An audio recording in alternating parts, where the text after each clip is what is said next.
Gabi nang nanirahan sa kampo ng Wutian Empire, at ang mga alagad ay nagtipon-tipon sa palibot ng isang buka na apoy bilang karne na niluto sa apoy. Ang usok ay tinangay sa kampo samantalang ang mga skewer ay nagdaraan sa iba't ibang kamay ng walang gaanong seremonya.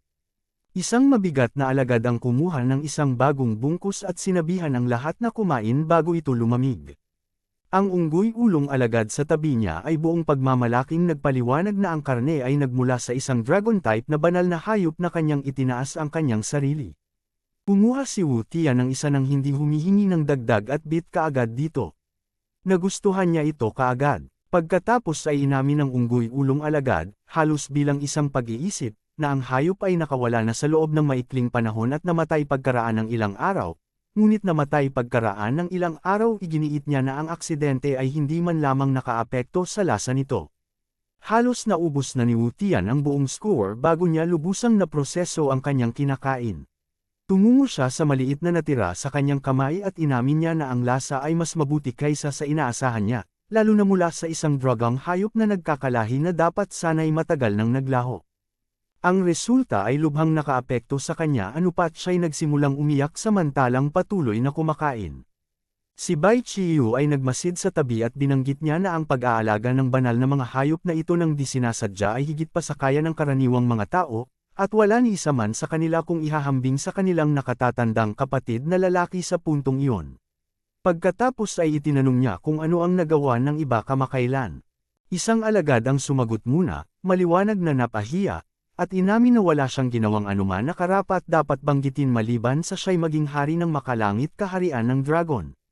Ang isa naman ay lalo pang naasiwa at hindi na rin gaanong naging matagumpay, at ipinaliwanag na siya'y naging leader lamang ng sekta ng Wu Sect at leader ng Wu Sect ang Yan Sect habang daan, halos bilang isang kaganhawahan. Sumunod na bumaling si Bai Qiyu kay Su Yunyun at itinanong kung ano ang kanyang ginagawa. Tinapik niya ang ilong nito at sumagot sa katulad na paraan na hindi nabanggit ng iba. Ipinaliwanag niya na siya'y pumasok lamang sa walang kamatayang dako, sinakop ang ilang kontinente, at pinuksa ang ilan na tumangging paekop. Itinuring niya ang buong bagay na parang isang bagay na napakaliit upang ibangon. Pagkatapos marinig ang sunod-sunod na balighong pagtatapat, ibinaba ni Wutian ang kanyang ulo at nagbuntong hininga. Inamin niya na ang pakikinig sa lahat ng ito ay lalo lamang nagpalala sa kanyang pakiramdam. Dahil hindi pa rin niya nakuha ang imperyong Yunding kaya hindi niya nasunod ang inaasahan ni Feng. Bago pa maipagpatuloy ng grupo ang kanilang sariling mga nagawa, isang alagad ang buong bilis na pumasok sa kampo taglay ang apurahang balita.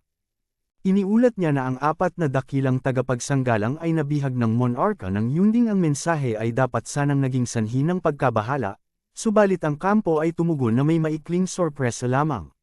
Pagkaraan ng isang sandali, ang buong grupo ay nagtawanan. Nasumpungan ni Su Yunyun na Ketawatawa na ang imperyong Yunding ay aktwal na humawak sa 4 na dakilang tagapagsanggalang at nagmungkahi na sila ay pumunta upang tingnan kung ano ang nangyari. Agad niyang ginawa iyon na isang plano.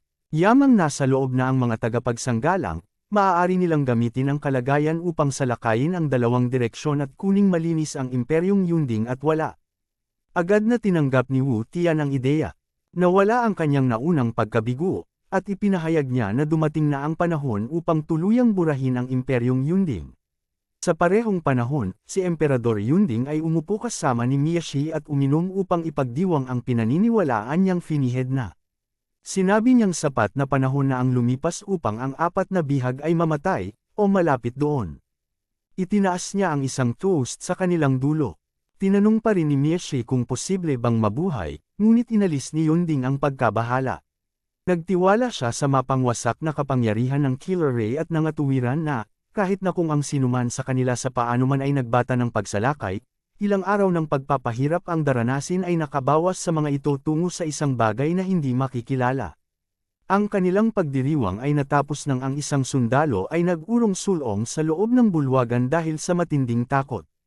Nayamot si Yunding bago pa man niya narinig ang ulat at siya'y nahadjap sa pag-abala.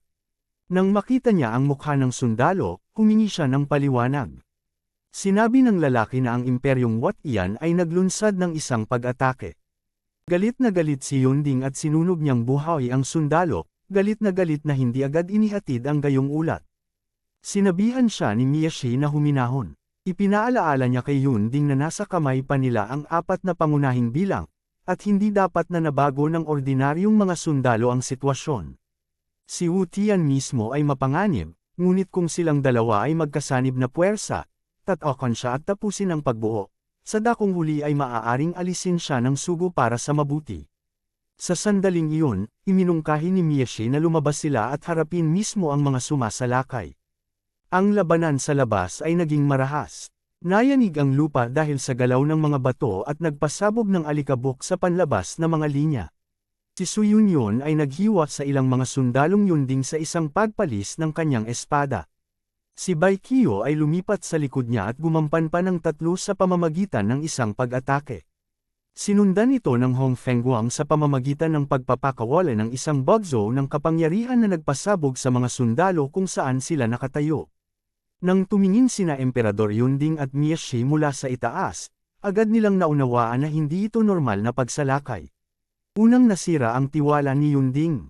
Natanto niya na kahit na lamang ang grupong pasulong ay naglalaman ng 12 ng mga manlalaban na ang lakas ay lumagpas sa Wutians. Isa pang alagad ang nagsabi na ang ilan sa kanila ay nakaalag na sapol ng lisanin ang sekta ng langit at lupa, samantalang ang iba ay wala pang pagkakataon na magtungo roon lumipat. Ang komento ay sapat na upang simulan ang isang bagong pagtatalo sa gitna ng satay. Si Bai Qiu ay naghagis ng isa pang pag-atake at nagtanong kung sino pa ang nangangailangan ng pag-init. May nagboluntaryo ng walang pag-aatubili. Sinikap ni Wu Tian na pigilan si Hong Fengguang sa pagsugod sa unahan. Nagrereklamo na 2 tao lalo na ang maraming beses na siyang binugbog at na siya ang nagresulta sa kanya ang kanyang sariling pagkakataon sa paghihiganti. Si Hong Fengguang ay kinaladkad pabalik ng sandali lamang bago galit na ipinahayag na kung hindi siya papayagang makipag-away, siya ay basta sisubog sa ganang sarili sa paanuman. Nang panahong iyon, sina Yunding at Miyashi ang personal na kumuha sa sitwasyon. Ang kadalian ng mga mananalakay sa pamamagitan ng kanilang mga hukbo ay nagpangyari sa kanila na makadama na sila'y hindi gaanong tulad ng mga tagapamahalang nagtatanggol sa isang imperyo, at mas tulad ng mga biktima na nilalaro. Sila'y sama-samang bumaba patungong Hong Fengguang at bumuo ng mga daataking sil sa gitnang himpapawid. Sumigaw si Yunding habang bumababa ito, at nagbantang ituturo sa kanya ang isang aral na hindi niya malilimutan. Sinigawan lamang siya ni Hong Fengguang. Halos pagkatapos natapos ang pagpapalitan. Nahuli niya si Miyashi ng isang kamay at sinunggaban ang braso ni Yunding sa pamamagitan ng kabilang kamay, bago ang alinman sa kanila ay makawala. Pagkatapos ay nag-evolve siya sa punto-blank range. Nilamon ng pagsabog ang lahat ng 3 ito at sinunog kapwa ang kanyang mga target ng gayon na lamang at napuwersa ang mga sigaw ng kirot mula sa bawat isa sa mga ito. Si Miyashi ay inihagis ng pagsabog at tumama ng husto sa isang kalapit na pader. Ang pagbangga ay nag-iwan kay Miyashi sa paraang hindi pa niya naipakita noon. Ang takot ang pumalit sa kanyang dating kahinahunan ng halos pagkatapos. Mula sa lupa, napasuray-suray pa rin, ipinag-utos niya agad na isara ang mga pintuang daan sa panig na iyon ng lungsod. Si Yunding ay nasa sirang kondisyon, ang isang braso ay wala na at ang kanyang paghinga ay hindi matatag. Hinawakan niya ang kanyang sugat at inamin na ang kanilang panig ay nalumpo sa sandaling iyon, samantalang ang mga sumalakay ay lalo lamang lumakas ang loob. Tinanong niya si Miyashi kung ano ang natirang mapagpipilian. Nanatiling kalmado si Miyashi at ipinaalaala sa kanya na ang 4 na bihag ay nasa ilalim pa rin ng kanilang kontrol. Hanggat nasa kamay nila ang mga bihag na iyon, naniniwala siyang hindi maglalakas loob ang kaaway na kumilos ng walang ingat kahit na sapilitang buksan ang mga pintuang daan ng lungsod. Tinanggap ni Yunding ang lohikang iyan, ngunit ang katiyakan ay tumagal lamang ng isang saglit. Isang pagsabog ang tumama sa lugar na iyon at kapwa sila biglang nagbago. Winasak ang pintuang daan ng lungsod. Isang sundalo ang pumasok taglay ang isang report at si Yunding, na galit na, ay samugat sa kanya dahil sa pagsasabi ng kung ano ang maliwanag. Kanyang susunuging buhay ang taong iyon para doon, subalit siya'y pinigilan ni Miyashi at inutusan ang sundalo na magsalita ng wasto. Ang tao, na nanginginig sa takot, ay nagulat na ang pagbuo ng sinaunang pangkat ng pagpatay ay nasira. Wala na ang 4 na bilanggo. Ang 7 dalaga na nagpanatili ng porma sayon ay nagvanihe rin, at mula sa lahat ng anyo sila ay nagpalit-palit. Ang balita ay nakalito kay Mishi sa katahimikan. Sinunggaban ni Yunding ang sundalo at hiningi ang bawat detalye, ngunit ang sagot ay nagpatunay lamang sa sakuna. Bago pa man maranasan ng lalaki ang ginhawa sa pagkaligtas sa ulat, isang puwersa ang tumama sa kanyang ulo mula sa kung saan. Pinangasiwaan niya ang isang sigaw bago siya namatay kung saan siya nakatayo. Galit na umalis si Yunding, at agad sinabi sa kanya ni Mishi na itigil na ang pag-aksaya ng oras. Ipinaalaala niya kay Yunding na minsay ipinagmamalaki niya ang makalangit na kayamanang nakaimbak sa kanyang kabangyaman. Kung sila'y gagaling sa pamamagitan ng mga kayamanang iyon, maaari pa rin silang mag-ingat ng sapat na lakas upang lumaban. Si Yunding ay humingi ng tulong, subalit isa pang sundalo ang tumakbo bago tumugon ang sinuman. Inaasahan ng isa pang silakbo ng galit, inilagay ni Mishi si Yunding at sinabi sa kanya na manatiling kalmado. Inakala niya na ang ikalawang ulat na ito ay patuto lamang na ang lungsod ay nasira. At iginiit na walang dahilan upang mawala ng kontrol sa isang bagay na dati na nilang alam. Pinilit ni Yunding ang kanyang sarili na manirahan at inutusan ang sundalo na magulat. Nautol ang lalaki na ang pananggalang na kayarian ng kumpanya ay nasira rin. Ang lahat ng nasa loob ay ninakaw na. Si Yunding ay lubusang natigilan. Anumang pag-asa ang nawala pa rin sa kanya sa hatol na iyon. Pinatay niya ang sundalo ng di tulad ng nauna. Nang marating nila ang yungib ng kayamanan, wala nang natira pa upang iligtas. Hindi makapaniwala si Yunding at tumingin siya sa ibabaw ng bakanting lugar na iyon na parang isang taong nakatitig sa kanya mismong libingan. Isinumpa niya ang kanilang kahangalan at may kapaitang nagreklamo na kahit na ang ginto ay tinangay, samantalang wala ni isa mang walang kamatayang kayamanan ang naiwan. Tiningnan ni Mishi ang pagkawasak at sinabing ang lahat ay nasira na.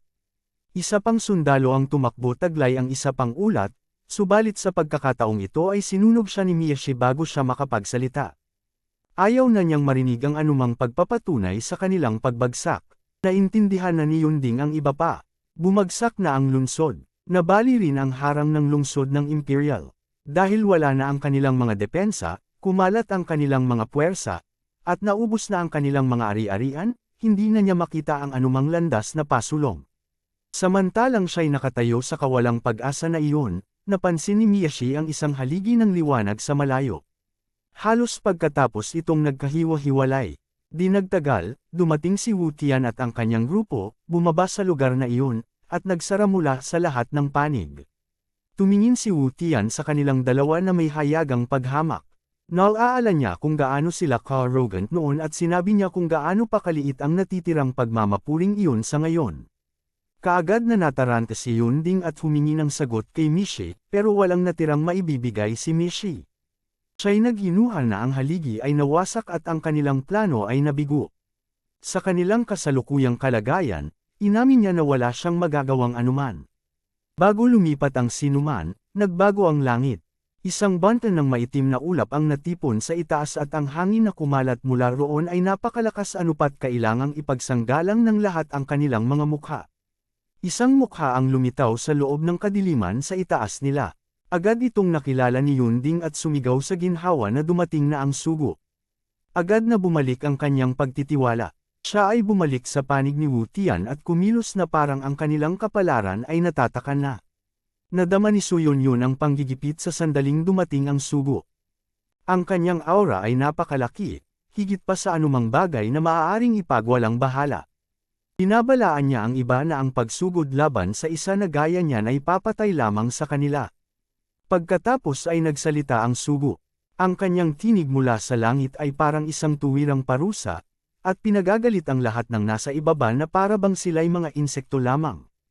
Ang puwersang nasa likod ng kanyang pag-angle ay nag-udyok ng kirot sa buong pulutong, at ang mga tao ay nakahawak sa kanilang mga tainga samantalang hinihiling niyang malaman kung sino ang nagbigay sa kanila ng lakas ng loob upang bumangon laban sa kanila. Si Yunding, sa pag-aakalang sa wakas ay dumating na ang kaligtasan, ay nagtawa ng malakas at inulit ang hamon ng sugo ng may panibagong kahambugan. Pagkatapos ay iniunat ng sugo ang isang higanteng kamay pababa mula sa langit at ipinahayag na ang ignoranteng mga kalabang ito ay dapat na mamatay. Gayon na lamang katindi ang panggigipit ng bumababang kamay na iyon at nadama ni Su Yun na tiyak na matatapos na ang kanyang buhay. Pagkatapos ay nabiyak ang lupa. Isang skeletal hand ang sumabog pataas mula sa ibaba, ito'y lumawak sa isang iglap, hanggang sa ito'y mapantayan ang pag-atake ng sugo, pagkatapos ay nagbaril ng walang pagsugod mag-atubili. Ang pagkalaki-laking mabutong kamao ay dumiretso sa mukha ng sugo. Hindi lamang doon natapos ang epekto. Sina Yunding at Miyashi ay nahuli sa parehong puwersa at pinasabog na kasama niya. Sa isang saglit, silang dalawa ay inilunsad sa itaas ng langit hanggang sa sila'y mabulag mula sa paningin. Nang hamupa na ang alikabok, si Skull Great ay lumapit sa harap ng lahat. Tumangala siya sa itaas at sinumpa ang sugo dahil sa pag-aaruga nito na puno ng kanyang sarili. Ang pagkakita sa kanya ay agad na bumago sa kalagayan sa larangan ng digmaan. Si Su Yunyun at ang iba pang mga alagad ay nag-alsa sa pagdiriwang at binati ang grupo na kara-rating lamang. Sila'y bumati sa 4 na dakilang mga tagapangalaga, at ang sindek na nagpayelo sa larangan isang sandali ang aga ay napalitan ng hayagang katuwaan. Ang papuri ay mabilis na nakasentro sa Skull Great. Bawat isa sa paligid niya ay namangha na tinapos niya ang mahigpit na kaaway na iyon sa pamamagitan ng isang pag-atake. Sila'y sumigaw na ang lakas ng Great Guardian ang siyang inaasahan nila, at ang patuloy na paghanga ay maliwanag na nakalugod sa kanya. Ang kanyang pagmamataas ay nag-umapaw at kasabay ng palakpakan. Dahil wala na sina Yunding at Miyashi, naiwala ng Imperyong Yunding ang natitira sa kakayahan nitong lumaban. Ang utos nito ay bumagsak, ang mga depensa nito ay inalis na, at ang pangwakas na bentahan nito ay lubusang nakita ng magkabilang panig. Mabilis na lumipat si Wu Tian at inagaw ang kontrol sa imperyo ng walang pagpapaliban.